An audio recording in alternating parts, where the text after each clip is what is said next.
दा जोङो थांनाय समाव जे रोखोमनि बुंलांदोंमोन जे सोलायनायनि मोनसे सरकार नांगौ बेनिखायनो जोङो खासि आरो माने खदाल आरो बिदिनो रुवा बेफोरबायदि खुन्दुंफोरनि जायगायाव जिहेतु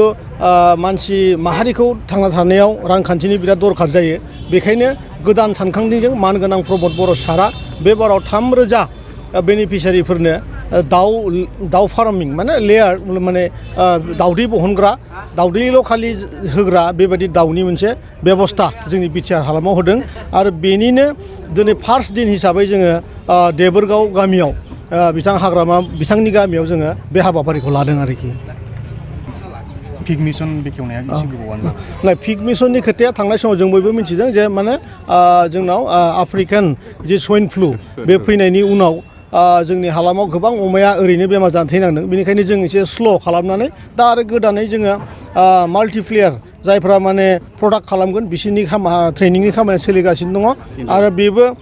नैबे मार्च एप्रिल मासनिफ्राय जोंनि जि हालामाव थानाय बेनिफिसियारिफोर बिथांमोना मोननो थांगासिनो दङ आरो दाउ फिनाय अमा फिनाय मोसौ फिनायखौ जोंनि हालामाव जि माने गोरिब थाखोनि जायफोर श्रेणियाव गोलैनानै दंमोन जायफोरनोखि थांनाय 17 बोसोराव हाग्रामा बिथांनि सरकारा गादबनानै बिथांमोननि थैखौ सोबजोबनानै लोंजोबथारबाय बे